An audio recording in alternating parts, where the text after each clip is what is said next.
Ganda mo kasi magsalita. Alam mo yun. There's something nga naman na sabi ko, ay, yun nga yung na-receive ko yung message ni Ma'am Dominica about doon sa renewal. Alam nyo guys, kahit ako di ako nakatulog eh.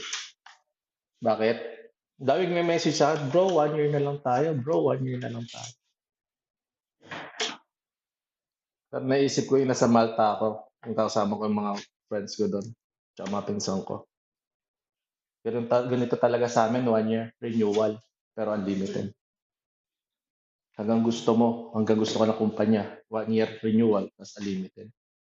Pero that day na sinabi ni Ma'am Dominica at mga nagme-message sa akin, nag-worry ako eh. Puro negative na receive ko. Bro, 1 year na lang tayo. Paano ba yan, bro? Saan tayo hahanap ng trabaho? Yung mga pangarap natin, di matutupad. Naisip nyo rin yun, sigurado. Hindi rin kayo nakatulog kaagad, promise.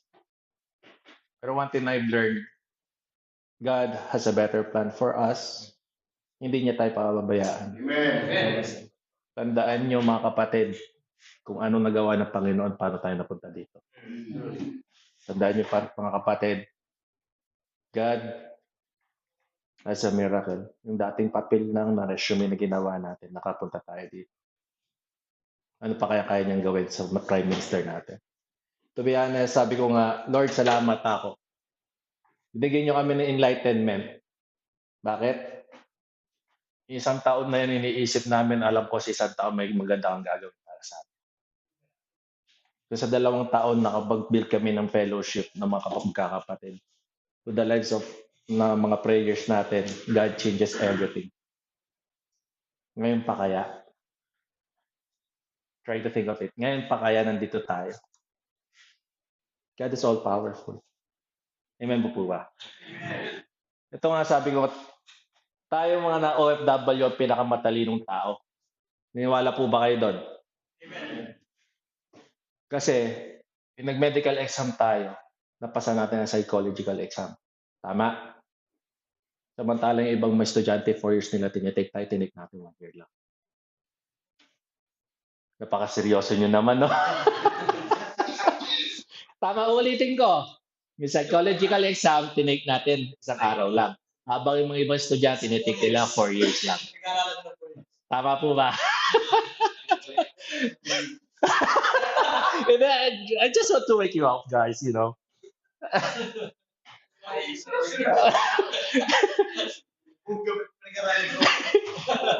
Ang hirap na kasi, diba? May kwento rin naman ako to wake up something na may kaibigan kasi ako New Year. Naputukan siya ng lalaki.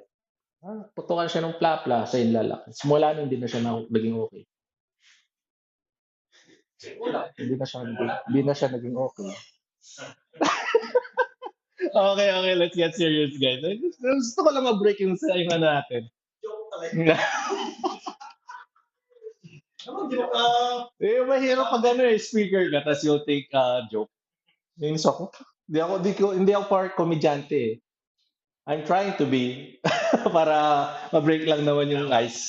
Break size. Yeah. So upon here, guys, thank you so much for being here. Actually, itong 5 verses na to is something na sabi ko nga, ito ang napanghawakan ko, ito ang nag-move sa akin, ito rin ang part na mag-move para sa inyo. This is the greatest verses na nakita ko sa Bible na sabi ko, God is powerful and He will never leave you. So upon here, let us open our Bibles to Philippians 4:13. Ang Philippians ang pinakamasayang libro sa Biblia. Tama po ba? It was built with joy, peace, pero sa loob ng kulungan. So, let me just read Philippians 4:13. Yung sabi nga nila, memorize natin to, I can do all things through Christ which strengthened me. Lahat ng mga bagay ay aking magagawa doon sa nagpapakalakas sa akin. Sarap basahin, di ba? Means that we are not fighting alone even in life is hard. Remember, these things, God give it strength to continue. It does not mean we can do anything by our own power. It means through Christ we can overcome challenges and keep going forward because His strength is upon us. Let me add this. No, your problems may be big, your stress, your anxiety may be bigger, but wala nang lalaki sa Panginoon Diyos amang nasa langit. God is greater sa mga iniisip nyo, sa mga problema natin, sa mga healing na pinipray natin. Sabi ko nga, yung panahon natin dito, isaglit lang. Pero yung problema iniisip natin per minute, per segundo ay lumalaki. It's playing in our minds. Remember the message? Sabi ko nga yung na-receive ko yung message, sabihin ko sa inyo, guys, night shift ako, pero yung isip ko hanggang morning shift, nag-iisip ako, anong gagawin ko. God is holy. Sabi ko nga, Panginoon, sa iyo ko ama, through here. Nandito kami, nagsaserve. Kaya mong baguhin buhay namin. Ito pa kaya ngayon na may hinaharap kaming bago. Kaya nga sometimes sabi ko nga, yung positive thinking at saka negative thinking is a choice. Choice natin yan. If there's something na pag pinasa mo at pinasok mo is negative, negative talaga yan. Pero kung gusto mong baguhin, piliin mo yung positive. What's the positive? God is all-powerful. Lahat ng mga bagay ay aking magagawa doon sa nagpapalakas sa akin. God can change everything. The life of your brother, right? Your family. God can change your perspective. Baka hindi pa to ang para sa iyo, sabi nga niya. Greatest things are yet to come. Minsan maiisip kasi natin, Lord, ang hirap naman. Kabago-bago ko dito, mag-iisang taon, 2 taon pa lang ako. 1 year na lang, uwi na. Diba? Pero remember this, guys. Maybe that 1 year is your biggest turnover. That you will go back to the Philippines and serve God. You will be a pastor. You will be a song leader. You will have ministry. Or God will change your turn. It will turn around. That God will give you a business. That business will bless you. That business will bless your family. That business will bless your neighbors. Sabi ko nga sa inyo, but if you put God first, everything will surround you will be blessed also. Kasi God loves us also. Lahat ng hinahawakan ng Panginoon nagiging blessed, nabe-bless. So even if sabihin mo nga sa inyo yung surroundings mo, magiging blessed rin. If you just think how God changes your life little by little, down na down tayo. Ngayon, namimigay na lang tayo ng pera sa mga kaibigan natin. Or tumutulong tayo sa mga kamag-anak natin. Or we can give much more to our family, which is hindi man natin kayang gawin dati. Na tayo pa humihingi sa kanila, tayo pa nangungutang, nasasanla pa yung ATM natin. That's how God works in our life. I change it to little by little too, so that guys, you can understand sometimes it is only in our mind that God minsan nawawala sa picture natin.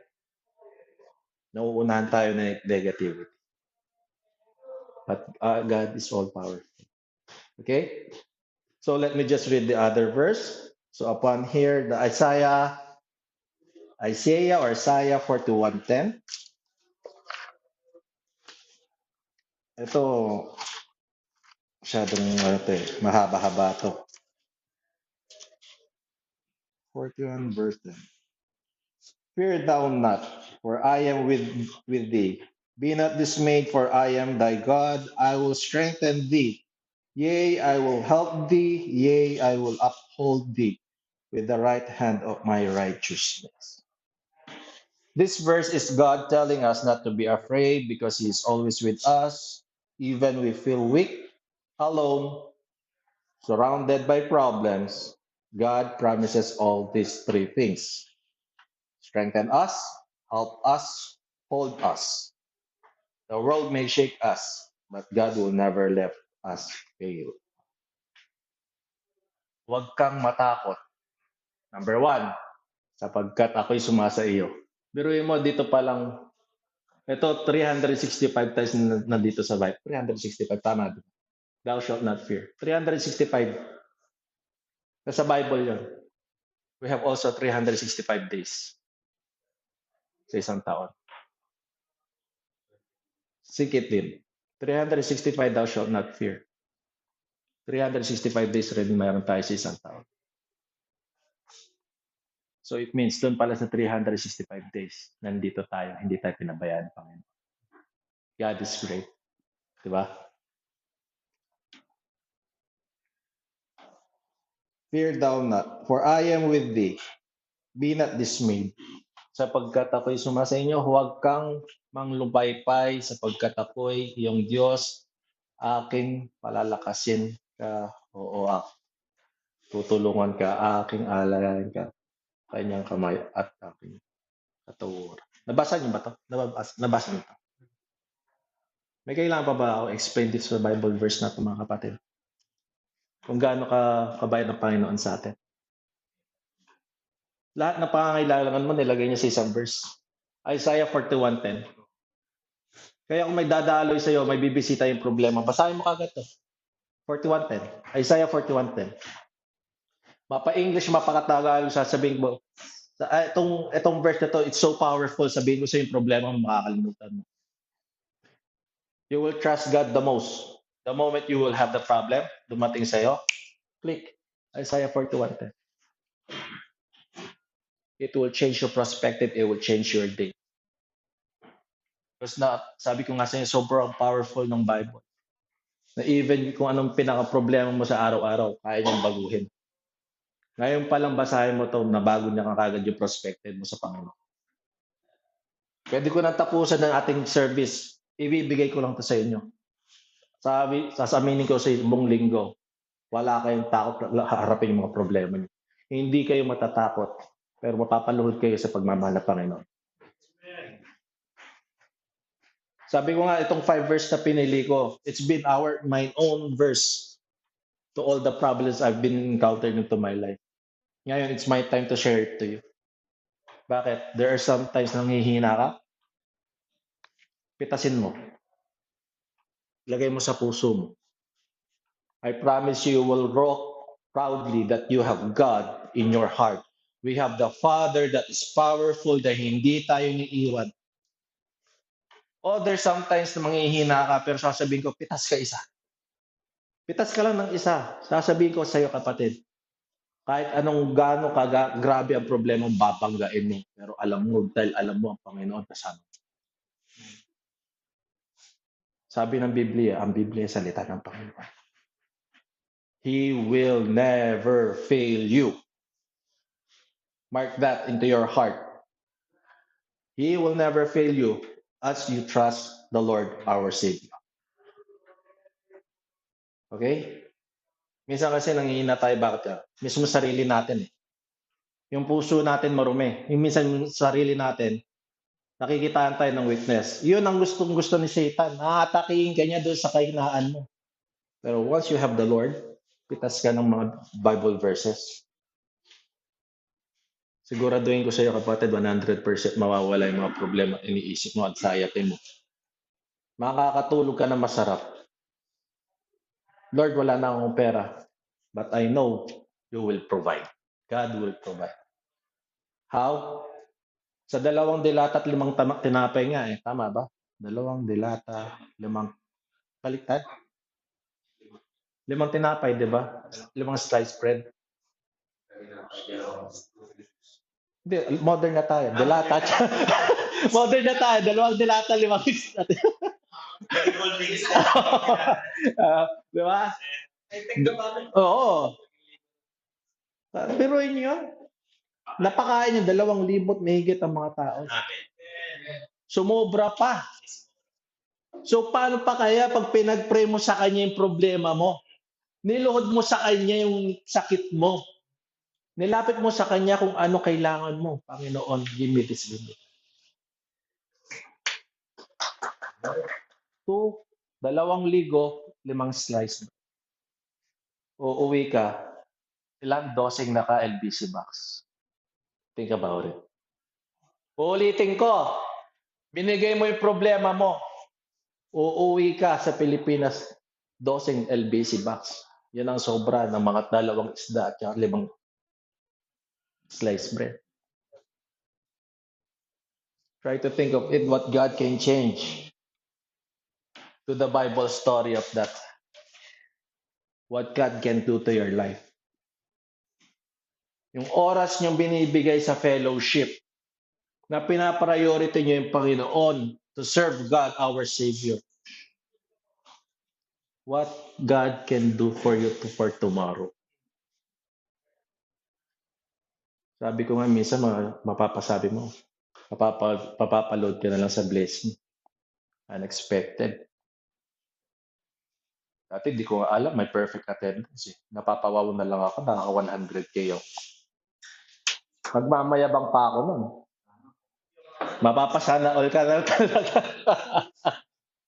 Pero try to think of it, na naranasan mo ba yun sa nakaraan ng buhay mo? Right? Present attendance. Hindi ka ba mapapaluhod sa banyo at mapapasabi mo, Lord, thank you so much for everything. Dati lang tayo, magkano Brad? 12 pesos? 12,000 per month? O per quinzena? Ang sarap kasi pag-usapan yung blessing eh. Minsan nakakalimutan natin nagbibigay ng blessing sa atin. Pag nare-receive natin yung blessing, tama po ba? Kaya nga sabi ko, mga kapatid, make this fellowship your priority kasi minsan yung blessing nasa Bible. Wala sa labas. Minsan nalilimutan natin yung blessing pala nasa Biblia, nasa fellowship.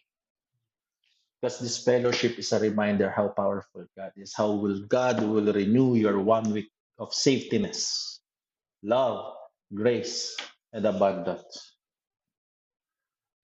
Nakalimutan ko rin nga kasi minsan, to be honest, di naman tayo perfecto. Kahit naman minsan ako, nakakalimot rin ako. Pag dilat ko, fellowship pala bukas. Pero pag naiisip ko yung blessing ng Panginoon, thank you, Lord. Fellowship na naman bukas. Do you see the difference? Because this fellowship will really give you more blessing. Will renew your strength, sabi nga niya, day by day. Kung may Bible nga kayo, if ever man kung dadating, may Bible, I encourage you. May laro ako dati sa Bible eh. Let me just give you an example. Ako, pinakatamad ako magbasa ng Biblia. Sabihin ko sa inyo, ako ang pinakatamad ng tao na magbasa, lalo na sa eskwela, kaya na-kick out ako. Well, I'm not proud, pero hindi ako high school graduate, no? Pero when I learned God is powerful, I'll just flip. Magbabasa ako. And every time I flip, there is red markings. The red marking is the word of the Lord. Yung sinabi niya. At ikaw mismo masusurprise ka. Pag finlip mo, mababasa ko red markings. God is talking. Paglaro ako sa Bible because I know God is speaking to me. I just want to be, natural. Lord, ano bang itong hinaharap ko? Pipilip ako. May red markings na naman yung Bible ko. I'm just telling you, sometimes God's talking in a different way. Minsan, nagbubulong lang yan sa puso mo. Kailangan mo lang pakinggan. Minsan kasi kahit di natin siya naririnig, nandito siya, nandito tayo. Paano mo maririnig yung Panginoon? Ulitin ko, nandito siya, nandito tayo. Paano mo maririnig ang Panginoon? So guys, let me just challenge you. If you want to hear God, read this Bible. So let's turn to our next verse, Joshua 1:9.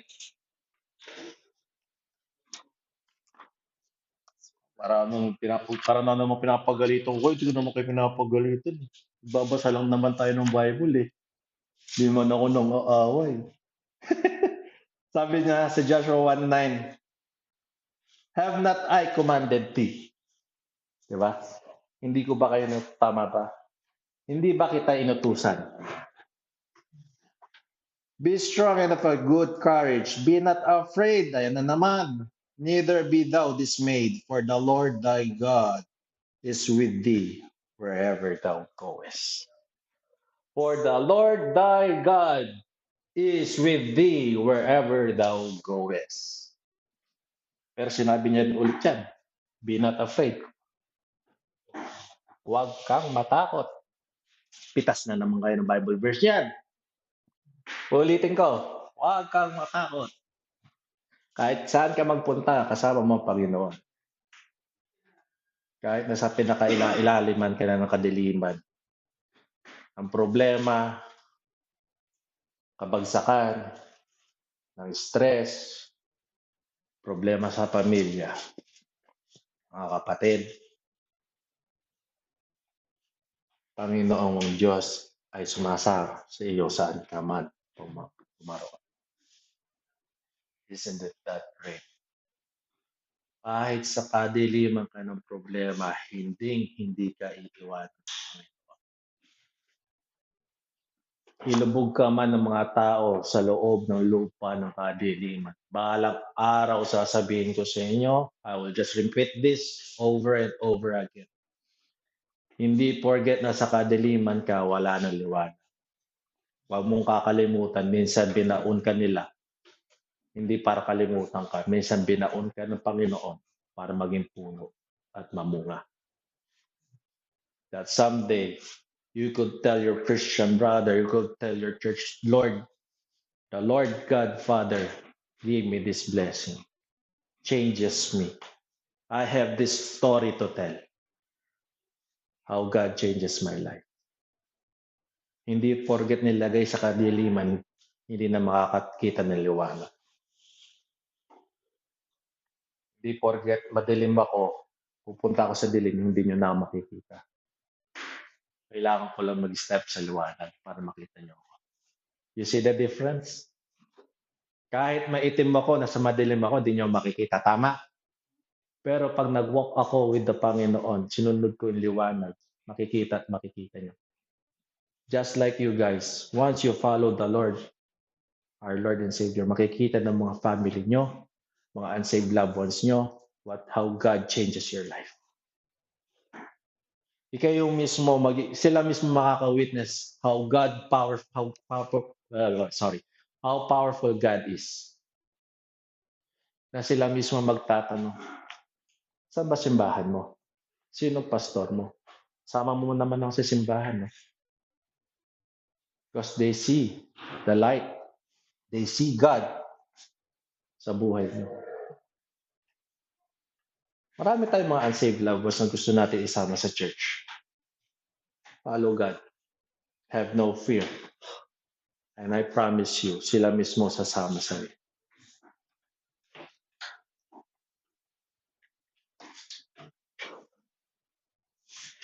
Sabi nga dito, ito napahaba ako dito sa Joshua 1:9. Be strong and of a good courage. Sabi niya, God wants us to stand firm even when life is difficult. Be not afraid, sabi ng Bible, fear will come, but we should not let fear control us. Neither be thou dismayed, sabi nga sa English version. Do not lose hope or be discouraged when problems appear. For the Lord thy God is with thee. Okay? The real source of strength is not ourselves, but God's presence. Ito last, whithersoever thou goest.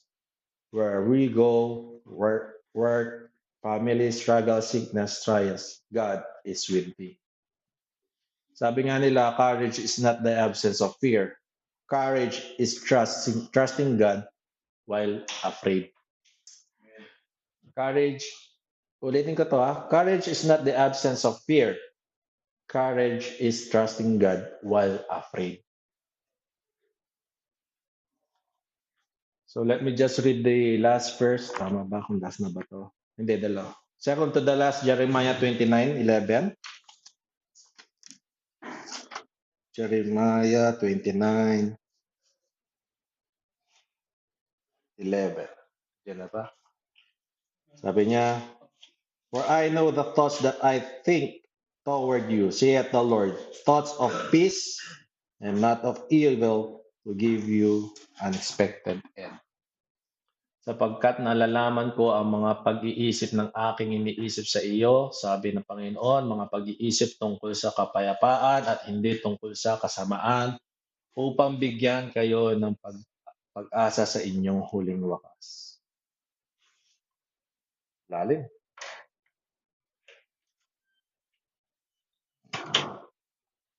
Sabi niya, this verse is God speaking to the Israelites while they were suffering in the captivity in Babylon. Even though they were going through hardship, God reminds them that He still had a good plan for them. Sabi niya kasi sa English, for I know the thoughts that I think toward you. God already knows His plans for your life. Ang sarap, di ba? Alam niya kaagad ng Panginoon kung anong plano niya sa'yo. Okay? Thoughts of peace and not evil. God's intention is not to destroy us, but to guide us toward peace and purpose. Lord, bigyan mo akong strength. Bigyan mo ang kalakasan. Binigyan ka pasaway na lokal. Sabi ko, lakas ako, hindi stress. Pero to that, na binago mo yung ugali mo, na bago mo yung perspective mo, na kahit pasaway yung lokal, lumalakas ka. Yun ang di ko naisip mo. Kahit sigaw-sigawan na nila ako. Kahit pasaway palabas-labas everyone, wala na sa akin. Yung pala yung pinag-pray ko, Lord, give me strength. Na kahit sino man dumating sa harapan ko, tatrabaho lang ako kasi kaya ko na i-handle sarili. Kaya be careful what you pray for because God will give it to you. Pero be prepared for that situation because sometimes it will make you grow or it will make to your own self stress or negative. Sabi ko nga, positive and negative is always a choice.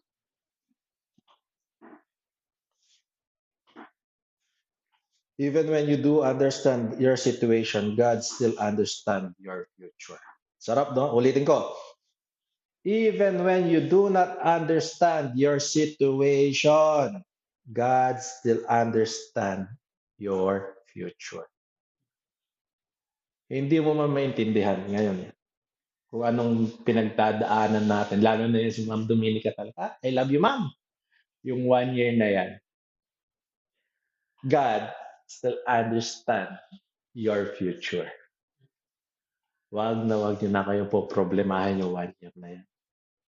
Ipasa Diyos niyo na lang dahil alam ng Panginoon ano ang future natin. Kung anong gusto mong mangyari sa buhay mo, minsan sasabihin ko sa iyo, Brad, mas maganda pa ang plano ng Panginoon sa iyo. Ibigay mo lang sa Kanya. Kung ano man pinagdadaanan mo, I always say this, guys. Give it to the Lord and God will give you answers. Not in your time, but in His time. At sasabi mo na lang, thank you, Lord, for this blessing. Think about all the greatest things that you have done into my life. Sabi, talagang may isip, Lord, thank you. Mapapaisip ka na lang. For all the blessings.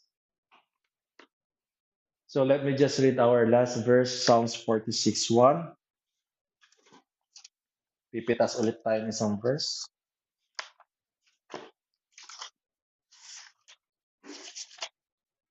Ang basa ko dito nung bata ko when I was 8 years old, Pisan. Pisan. Because I know my letter P. Ang Pilipino, ang P naging F. Sounds. Sabi nila, sounds. Oo. Eh ako, matigas ulo ko. Kasi nasa Mountain View ako, Bible Baptisters. Let's read the Bible, Psalm. Nakatawa na yung mga tao. 46:1. Sabi nga niya, God is our refuge and strength, a very present help in trouble. Ang Diyos ay ating ampunan, ating ampunan at kalakasan, handang saklolo sa kabagay-bagay. Sorry, pakibasa. Pare-parehas tayong bulol. Amen?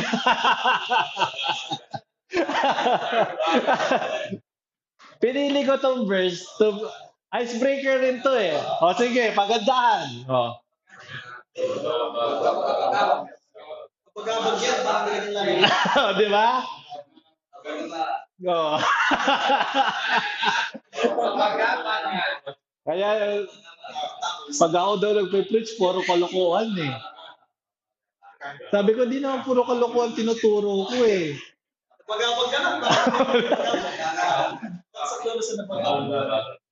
Di naman ako komedyante pero sabi ng Bible, ang Diyos ay ating ampunan at kalakasan, handa sa klolo sa kabagat. Amen. O English na lang tayo.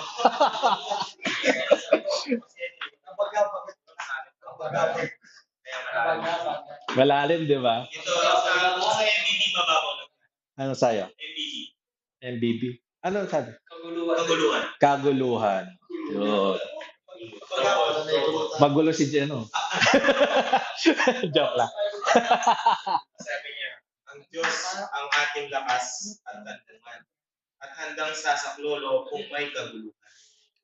Ang Diyos ay ating lakas at kandungan, handang sumaklolo sa ating. Ang yun. Di ba? KJV yata yung version niya. Kaya malalim siya pagkatagal. Okay. So let me just go back to a verse, okay? God is our safe place and our source of strength. When life gets hard, scary, and stressful, He is near and ready to help us. It reminds us that we do not face problems alone. Guys, this is one of my greatest verse sa buhay ko. Paborito ko to kasi napakaikli lang niya. Pero malaman siya. God is our refuge and strength, a very present help in trouble. If I tell you guys, if you have something into your mind, into your heart, just pray. God is our refuge. You have anxiety, God is our refuge. You have fear, God is with us. You have problems, God is our refuge. Hindi tayo papabayaan ng Panginoon, hindi tayo niya iiwanan. Ganda yung 5 chapter na yun na binigay ko, nandun na yung fear nyo, nandun na yung anxiety nyo, nandun na yung problem nyo. Nandito na nga pati shelter nyo. Sa lahat ng 5 verse na binigay ko, lahat ng problema ng tao nandyan na. Ang kasagutan lang, Panginoon. Yung 5 pillars of your problems will be your 5 pillars of faith. That God is always with us wherever our goes. Kahit anong pagdadaanan mo, hindi kanya papabayaan, hindi kanya iiwan. Masarap basahin sa Tagalog kasi naintindihan natin. Pero mas masarap siguro kung pipitasin mo at lagay mo sa puso mo kung ano man mangyari sa buhay mo. Hindi kanya iiwan. These 5 verses ipopost ko sa group natin. If you have something, read from it. Kailangan mo, nandun lang. So before I close, sabi nga, ito, yung sabi ko yung sa Facebook, na-touch ako doon sa Bible verse, ay doon sa vlogger na yun, sabi niya gano'n. Alam mo ba ang Book of Philippians kilalang bilang pinakamasayang book sa Bible? Ang book ng Philippians ang pinakamasayang book sa Bible. Pero ito yung plot twist. Pero sinulat siya sa loob ng kulungan. Ulitin ko. Ang Philippians ang pinakamasaya na libro sa Biblia. Pero nasulat ito sa loob ng kulungan.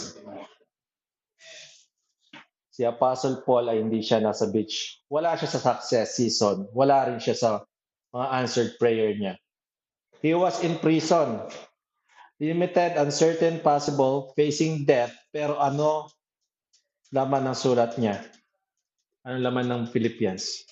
Joy, gratitude, peace. Ano ba ibig sabihin nun? Minsan, hindi galing sa paligid ang joy. Minsan, galing yan sa perspective mo.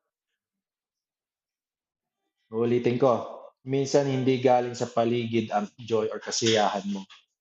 Minsan, galing yan sa perspective mo. Kasi kung asan ka sa circumstances mo para sumaya lang lagi ang tayo. Kung aasa ka lagi sa circumstances ng buhay mo para ka lang sumaya. Pag okay ang buhay mo, masaya ka. Pag hindi, bagsak ka. Pero kung matutunan mo maging grounded eternally kahit magulo ang buhay mo, may peace ka pa din. If you will learn to be grounded eternally, you know you will have peace. Kaya yung fellowship na to, sabi ko, this is not about us. This is not about me standing here. This is about God loving us in a different way. How power He is. Kaya if you will choose to be happy outside the presence of the fellowship or presence of our Lord and Savior, think about it. Na-miss mo na yung blessing. Kahit hindi pa dumating ang goals mo, may gratitude ka pa din kahit nasa waiting season ka. Hindi ka nawawalan. Ulitin ko yun. Kahit hindi pa dumating ang mga goals mo sa buhay, may gratitude ka pa din. Kahit nasa waiting season ka, hindi ka mawawalan. Here is the truth. Hindi mo kailangan hintayin maging perfect ang buhay mo para sumaya. You can choose joy even in the middle of pressure because joy is not a reward. It is a decision. So upon here mga kapatid, sasarado ko na ang preaching para sa inyo. Uulitin ko. Itong baunin natin within this week. You can choose joy even in the middle of pressure because joy is not a reward. It is your decision. Amen po ba? Amen. Closing prayer po tayo. Nagsitayo po tayo. Magpasalamat sa Panginoon.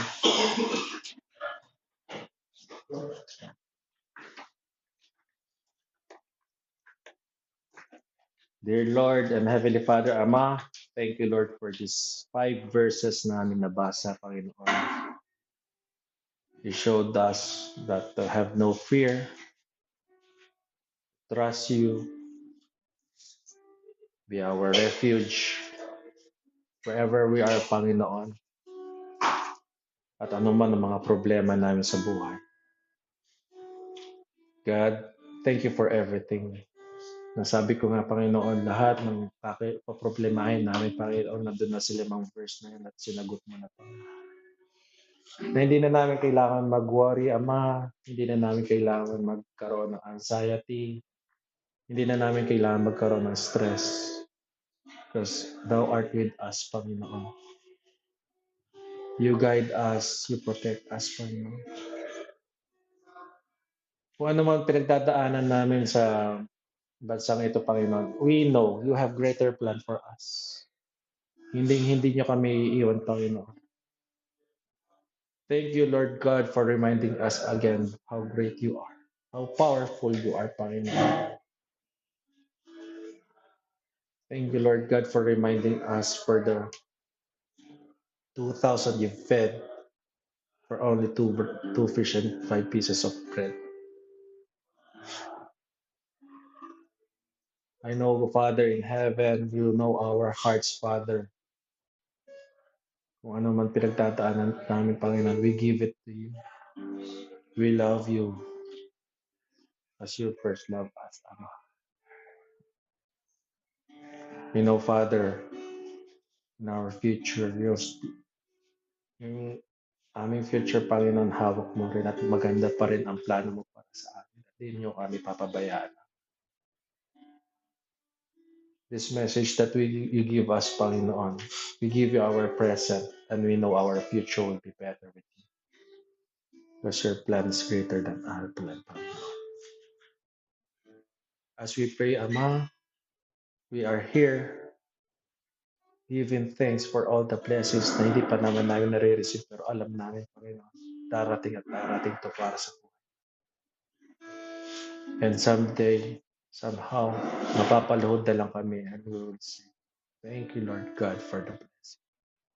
Thank you, Lord God, for the answered prayer. Thank you, Lord God, for this kind of situation. We just cried, Panginoon, na dati sa nakaraan namin nasa quincenas lang kami. Ngayon nasa buwanan na kami ng mas malalaking sahod naman. We see you, Panginoon, that how powerful and how you love us, Panginoon, na kahit kami makasalanan, makakalimutin, hindi nyo pa rin kami niwinaglit at binaliwala at nandyan pa rin minamahal ka. Maraming salamat sa pang-araw-araw na protection sa aking mga trabaho, Ama. Maraming salamat sa protection niya rin sa aming mga pamilya sa malalayo at hindi niya sila pinapapayaan. Guide us, Panginoon. Thank you for everything. Thank you. For this I pray in Jesus' name, our Father in heaven. Everybody will say, Amen.